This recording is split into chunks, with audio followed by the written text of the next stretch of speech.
1983 with their first release, through 1986 with their third album, one band decided to take over the world. With drumming sent from the gods, a bass tone that no one else could match, and guitars that echoed into the heavens with their riffs, and vocals that were like a banshee's wicked cry. They changed the entire landscape of metal as we know it, with four guys and a dream. A dream to be monsters of rock. A dream to be the biggest band in the world. A dream to be Metallica.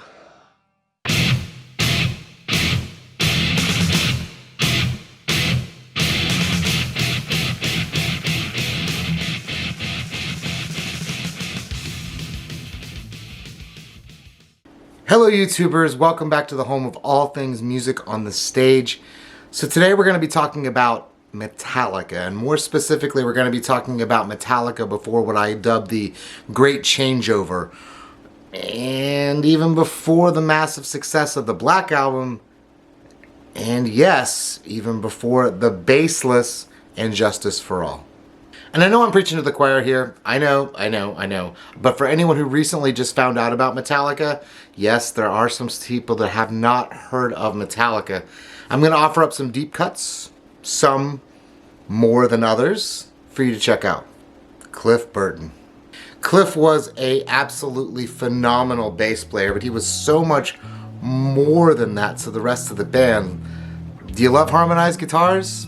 Well, Cliff was responsible for that. Do you love the idea of taking classics and putting them into the metal hemisphere? Cliff was responsible for that too. He influenced so much of the band, and it's actually ridiculous. And when he passed, I feel like some of the band either lost something or couldn't deal with the grief that brought about. See And Justice for All and the cutting out of the bass of the recording. Number 5. At number 5, we have Battery. This isn't a song that necessarily features Cliff, but it speaks volumes to the direction the band was headed, thanks to his influence. We start off with classical guitar, layer upon layer, building each time through the passage, and then wham!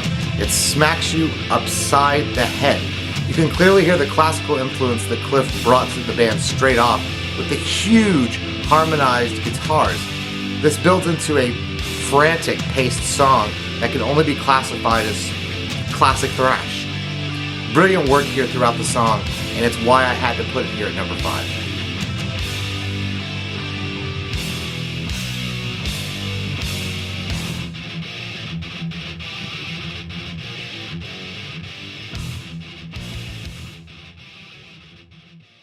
Number 4. At number 4, we have Anesthesia, Pulling Teeth. The song is an ode to that classical feel that Cliff became known for, but this song is absolutely killer. It starts off with straight arpeggios, but it really ramps up when the drums kick in. It's absolutely a kicker of a tune, with Cliff going nuts on the bass wah. And for the longest time, I thought it was all guitar, when it was indeed a bass.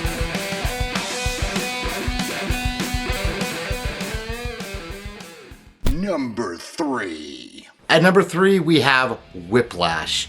This is a song that even the drummer was shocked when Robert Trujillo played it with his fingers, with Kirk Hammett remarking that no one had played it that fast since Cliff. It's a whirlwind of crazy guitars and bass. Playing that song with his fingers, he single-handedly became one of my favorite bass players. It's so fast, and with his chops, he kept it going for the whole song. Nuts.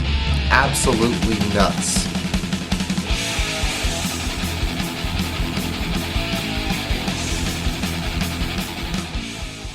Number 2. At number 2, we have, you guessed it, For Whom the Bell Tolls. This song starts off with the bass taking the lead part. It's crazy that no one played bass in this manner before, taking absolutely no prisoners, The bass line is basically impossible to pull off in the exact same way that Cliff did. The closest being Robert Trujillo. It goes into a stomper of a song with a crazy awesome hook for the chorus. But this is a perfect example of how to play into a song and not above it. Cliff gets his part in the beginning and then he backs off.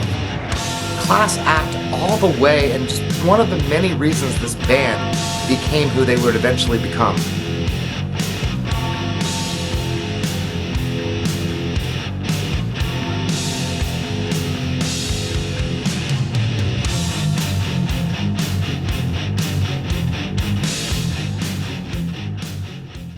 Number 1.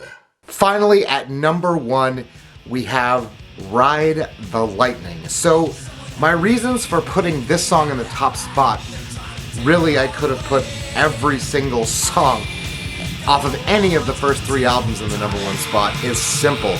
There is a part in this song where the bass just murders everything. It's a super simple part, but holy smokes, it absolutely thumps. Might even be my favorite thing that Cliff ever did. Of course, you have all the instrumental greatness throughout this song, from everything to Hetfield and Hammett are doing, through Lars's absolutely tough as nails drumming. But that bass line, God, it absolutely murders me.